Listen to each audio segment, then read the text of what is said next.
I lean back on my rail. 1972. Rock is changing by the week. Glam takes over the airwaves. Prog bends time. Country rock hits the highway. And one riff pulls the fire alarm on school forever. Tonight, we're counting down the top 15 rock songs of 1972 we'll never forget. Fact-checked, no repeats, pure impact. From Ziggy's first broadcast to the Stones' Dice Roll, from Join Together to Do It Again, these are the tracks that still hit like fresh thunder. Stay for number 3, a sticky, behind-the-beat groove born in a French villa. Watch how number 2 ruled the UK for weeks with Glam Sugar. And number 1, the anthem that ends class, every summer, every year. Drop the needle. Let's go 15-1.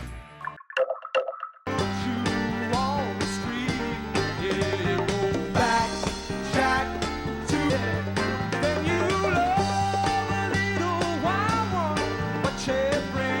1972 didn't just change what rock sounded like, it changed where it could go. Do It Again is the moment a brand new band walked in like seasoned studio sharks. The groove is patient, almost hypnotic.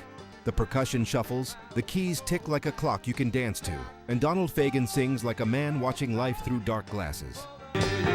Back, Jack, do it again. It's a gambling song, a bad habit song, a you know better but you'll do it anyway song. The band's secret weapon is restraint. Every instrument leaves space for the next one to speak. Then the solos arrive, coiled, snaky, exotic, and the track blooms without ever raising its voice. When you know This wasn't stadium rock, it was smart rock, adult, sly, and radio ready. You could hear in 3 minutes that Steely Dan cared about feel as much as fireworks. Question: when you first heard Do It Again, did the groove hook you first, or did the lyrics' cold, clever bite hit you harder? Hey, Rocklore community. Before we continue, let's have a real talk for a second, bro. You know, this isn't just a channel to us. And I hope it's not just a place you come to watch a video and then forget about it. This is a community. It's a place where we get to dig up the secrets of rock and roll, share our favorite riffs, and celebrate the artists who maybe didn't get the love they deserved. Right now, only about 1% of our viewers are subscribed. We can change that together and grow this community. All you have to do is hit that subscribe button with the notification bell on. When you do, you're not just helping a channel grow, you're becoming a member of the Rocklore family. You're signaling to us and to YouTube that these stories matter, that this music is worth preserving, and that this community is a place you want to be. Subscribing is your way of making sure you're always in the loop. It means you'll be the first to know when we unearth a forgotten legend, drop a new countdown, or dive into a piece of rock history you've never heard before. So if you're a true fan of the lore, if you get that same feeling of discovery that I do, then come join us. It takes 1 second to be a part of something bigger.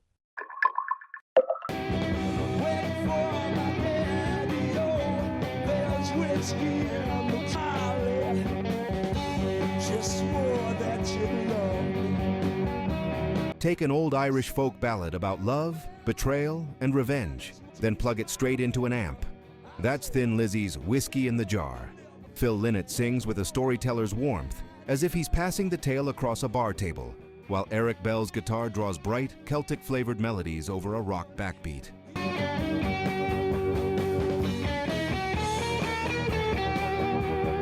The beauty here is balance. The band keeps the charm of the tradition, but gives it modern weight. Enough kick drum to rattle a pub window, enough melody to make a chorus feel timeless.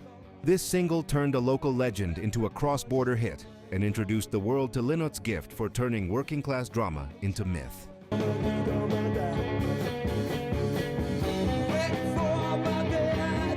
It also showed how rock can travel. A song older than electricity sounded brand new once it met a cranked guitar. Question: do you prefer your Whiskey in the Jar, sung like a fireside ballad, or blazing like Thin Lizzy's version, with the lead line you can hum for days?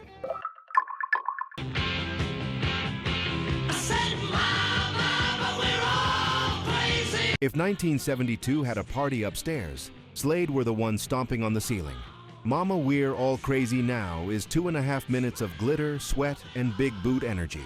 Noddy Holder's voice is sandpaper with a smile.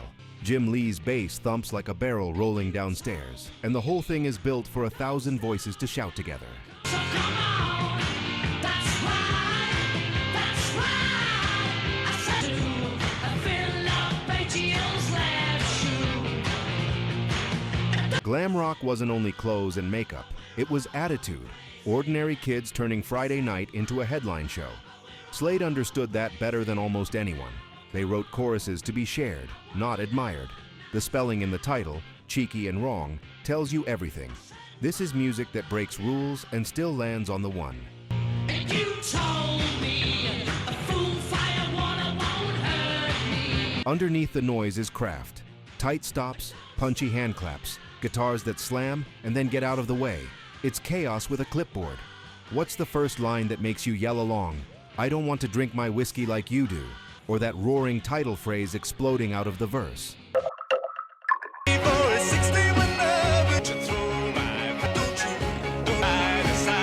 A band that looked like the future made a single that sounded like a magazine cover come to life. Virginia Plain is art rock in bright neon. Brian Ferry croons in stylish short bursts. Phil Manzanera's guitar snaps and flickers. Andy Mackay's sax cuts through like chrome. And Brian Eno decorates the whole thing with synth textures that wink and whirl.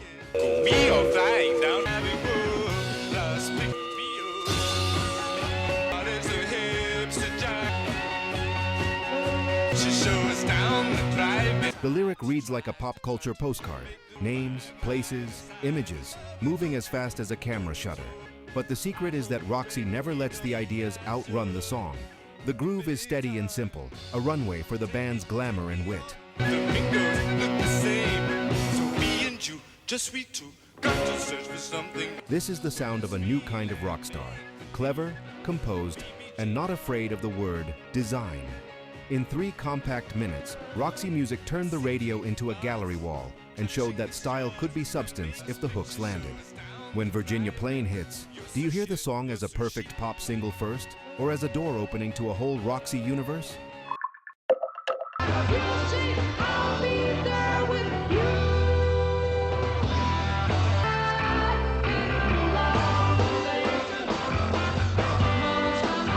Progressive rock wasn't supposed to make great singles. Then, Roundabout did exactly that. On the album, it's a long journey. On the radio edit, it's a rocket. Chris Squire's bass grabs you from the first figure. Steve Howe threads acoustic sparkle into electric muscle. Bill Bruford plays with the kind of swing that makes complex time feel natural. Rick Wakeman's keys flash, then sing. John Anderson floats on top like a voice from a bright dream. I will remember you. What's impressive isn't just musicianship, it's momentum. The riffs shift and return. The chorus opens like a window, and even the tricky turns feel like fun, not homework. This is why the song lasts. It proves that ambition and joy can live in the same space.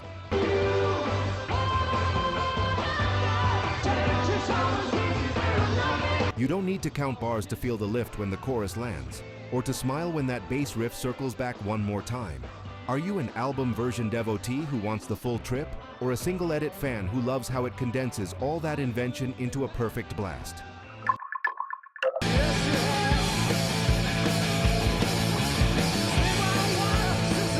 This is the sound of a band kicking a door off its hinges. Rock and roll starts with John Bonham's sprinting drums, pure adrenaline, and never lets up. By most accounts, it was born from a fast studio jam at Headley Grange after another song stalled.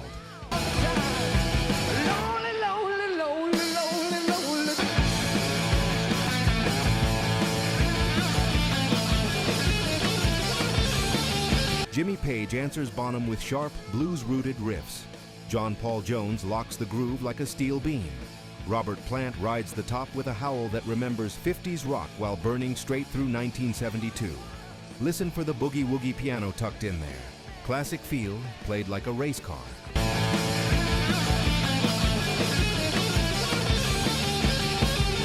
The song is only a couple of minutes long, but it's a masterclass in momentum.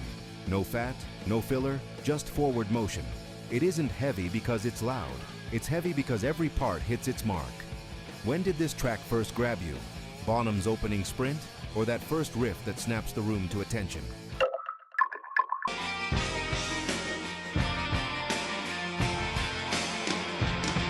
A rock single about unity that actually sounds like unity. Joined together, stacks unusual textures, mouth harp, harmonica, clapping pulse, until the whole track feels like a street crowd moving in rhythm.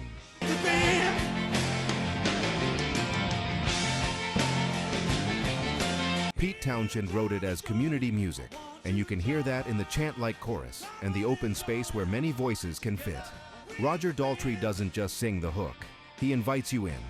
The magic is how the song keeps its swagger while staying friendly.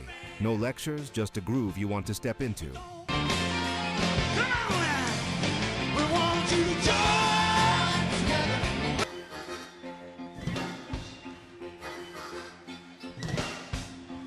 Underneath the chant is The Who's precision. Keith Moon pushes the beat without trampling it, and the arrangement leaves oxygen around every part. It's a rare single that works in a stadium and in a living room. What moment makes you sing along without thinking? The first joined together call, or the mouth harp riff that wiggles under everything? Well, I'm standing on a corner in Winslow. Sun on the Windshield, hands at 10 and 2. Take It Easy is country rock boiled down to its most welcoming parts. Bright guitars, warm harmonies, and a lyric that smiles through life's small breakdowns. The song began as Jackson Browne's notebook sketch and became the Eagles' perfect introduction. Glenn Frey's easy conversational lead and a tight band that understands space as much as sound. Open up, I'm climbing in to take it easy. The famous line about a corner in Winslow, Arizona paints a picture in 8 words. The shimmer of the guitars finishes it. What makes it stick isn't just melody, it's attitude. Calm under pressure, grace under sun. Easy, all right. Been looking for a lover who won't blow my cover. She's so hard. The final lift, with that tasteful picking dancing around the voices, feels like a road opening in front of you. Where does this song place you? Cruising a desert highway at golden hour, or rolling into your own town feeling brand new? This video is sponsored by the Lore Store on Amazon, your one-stop shop for music lovers across reggae, rock, pop, and hip-hop. We built it for real listeners who don't want to dig through 1,000 listings to find the right gear. Inside the Lore Store, you'll find 5 aisles. VIP, top, battle-tested essentials, headphones, turntables, speakers, gig-safe earplugs, smart speakers. Reggae vibe, roots and lovers. Rock made easy, automatic decks, warm bookshelf speakers, vinyl care. Rock lore, classic rock must-haves, open back cans, simple amps, living room concert vibes. Pop lore, feel-good everyday setups, clean, clear speakers, easy streaming, nostalgia-friendly picks. Hip-hop must-haves, punchy bass without the muddle, closed-back headphones and living room systems that handle low-end. Plus a rotating crate of old album vinyl if you're rebuilding a 60s-90s collection. Every product page tells you who it's for, 3 pros, 1 con, and why we picked it. So you can choose with confidence. Flying soon? Check. VIP for noise canceling that tames plane roar. Mostly listening at home? Try open back headphones that let live albums breathe. Want instant gratification vinyl? Our fully automatic turntable is 1 button from silence to music. And the record cleaning kit knocks down crackle so the bass tightens up. Headed to shows? Grab high-fidelity earplugs, hands-free at home. Our smart speaker picks let you say, play 70s reggae or classic pop, and you're there. Deal alert. If you use the link in the description, you'll land on our curated picks with current best available Amazon pricing and active discounts where applicable. Prices change, so buy now to lock in today's deal. Tap the link in the description, pick your aisle, grab a favorite, and tell me which category you want me to build next. The Lore Store. Listen better, with gear that gets out of the way and lets the music live. Searching for gold or a heart. A quiet song that conquered loud airwaves. Heart of Gold is spare on purpose. Acoustic strum, steady pulse, harmonica lines that feel like a second voice. Neil Young was dealing with back trouble at the time, which pushed him toward acoustic performances. Out of that limitation came focus.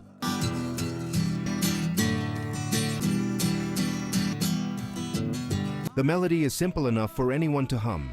The emotion is specific enough to feel personal. Listen for the details. The gentle pedal steel that sighs around the chorus. The supporting voices. You can hear how the harmonies soften the edges. The way the harmonica answers the lyric like a friend who understands. That keeps me hard of gold, searching for a home. It became a #1 because it speaks softly and clearly. A promise to be better, sung without drama. That honesty is why it still feels close, even on a crowded playlist. Which line hits you the hardest? I want to live, I want to give. Or the chorus promise you've probably whispered to someone?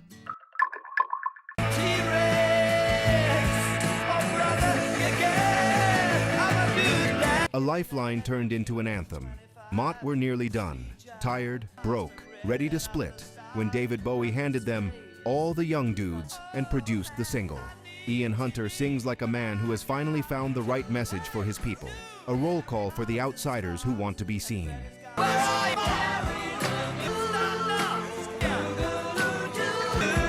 The descending guitar figure is simple and perfect. The chorus opens like a door. The backing vocals feel like arms over shoulders. This is Glam with a beating heart, style serving community. You can hear the band stand taller as the song goes on, like a crowd swelling behind them.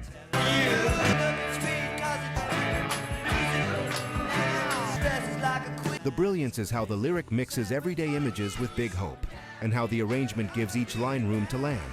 It didn't just save a band, it gave a generation a banner to walk under. When you sing that chorus, who are you singing it for? Your teenage self, your crew now, or the next kid who needs to hear it?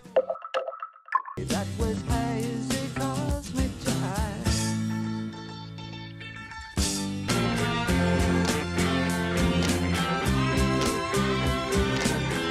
A broadcast from a different planet that somehow felt like home. Starman isn't just a song, it's a message beamed into a living room. Bowie writes like a storyteller and a futurist, verses that feel private, then a chorus that opens the sky. There's a starman waiting in the sky. The harmony lift on There's a Starman Waiting in the Sky is pure electricity, simple chords, huge emotion. Under the glitter is careful craft, the acoustic strum that keeps everything grounded, the hand claps and strings that rise at just the right moment, the melody that anyone can sing after hearing it once. Oh, hey, that's far out, so you heard him too. And then there's the culture shock. Ziggy arriving on TV, cool as neon, telling kids it was okay to be different. You could feel doors unlocking in real time. Did Starman first hit you as a beautiful pop song, or as permission to become your weirder, truer self? Came from out on the island. In the back room, honey, she was everybody's. Street poetry on a quiet pulse. Lou Reed takes 5 portraits from the Warhol scene and lays them over a bass line that slides like a subway train. The production is all about space, voice laid back and dry, drums barely there, acoustic guitar brushing time, sax closing the circle at the end. Honey, you take a walk on the wild side, and the other girls go, and they hit the street. What? Looking for soul food and somebody to be. Because the arrangement is so open, every detail matters. The backing vocals drifting in like city air, the bass answering the lyric like a second narrator. Reed isn't judging, he's witnessing. That's why the song lasts. It trusts the listener to meet these characters with curiosity and dignity. They came and they hit the street. What? Looking for soul food and somebody. It's also a lesson in how a gentle groove can carry heavy stories without turning them into lectures.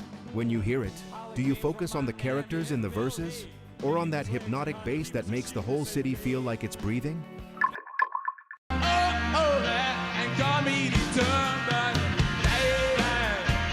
A groove that leans back and still moves you forward.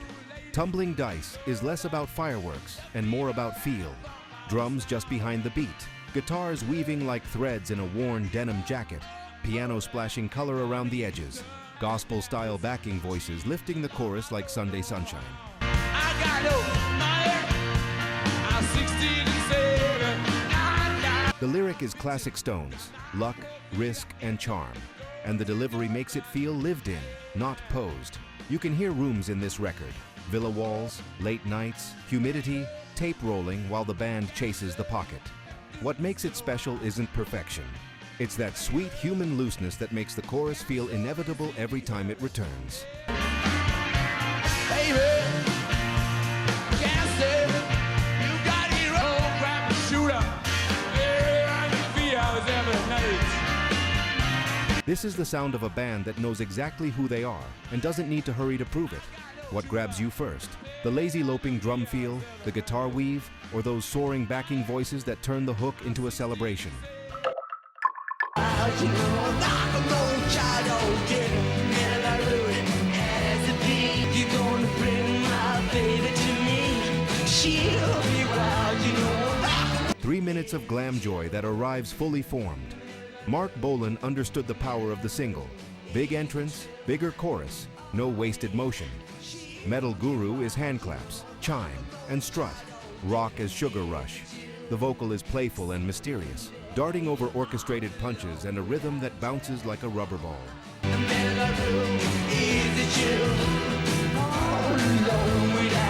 It's not about narrative, it's about sensation, pure color, pure momentum. And it's a masterclass in arrangement, stacked parts that never feel heavy, a melody that lands and lands again, production that glitters without getting brittle.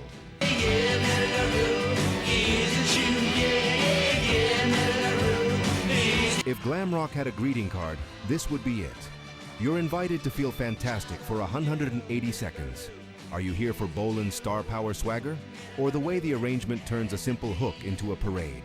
Hey, Rocklore community. Before we continue, let's have a real talk for a second, bro. You know, this isn't just a channel to us. And I hope it's not just a place you come to watch a video and then forget about it. This is a community. It's a place where we get to dig up the secrets of rock and roll, share our favorite riffs, and celebrate the artists who maybe didn't get the love they deserved. Right now, only about 1% of our viewers are subscribed. We can change that together and grow this community. All you have to do is hit that subscribe button with the notification bell on. When you do, you're not just helping a channel grow, you're becoming a member of the Rocklore family. You're signaling to us and to YouTube that these stories matter, that this music is worth preserving, and that this community is a place you want to be. Subscribing is your way of making sure you're always in the loop. It means you'll be the first to know when we unearth a forgotten legend, drop a new countdown, or dive into a piece of rock history you've never heard before. So if you're a true fan of the lore, if you get that same feeling of discovery that I do, then come join us. It takes 1 second to be a part of something bigger.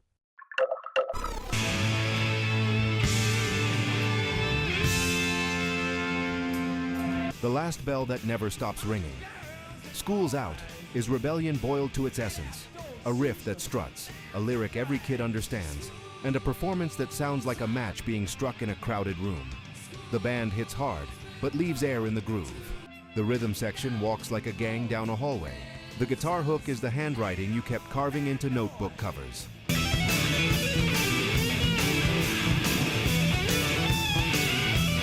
Producer discipline keeps the madness musical.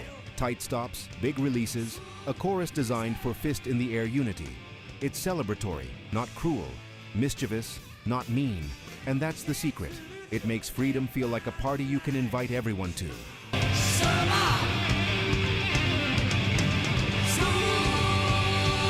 Decades later, the first bars still flip a switch in your brain marked summer. What's the exact second this becomes your anthem? The opening riff, the snarl on the title line, or the moment the whole band slams into the chorus like the doors bursting open? The journey doesn't end here, Rock Warrior. Watch this next.